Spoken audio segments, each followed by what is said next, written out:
yan eh. My dream. Sa panaginip ko. Oh my God. Sandali. Are you talking to me?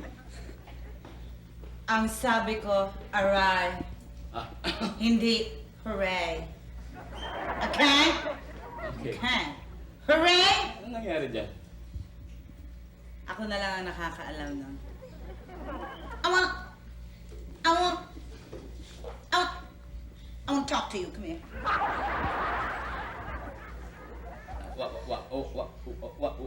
What is it?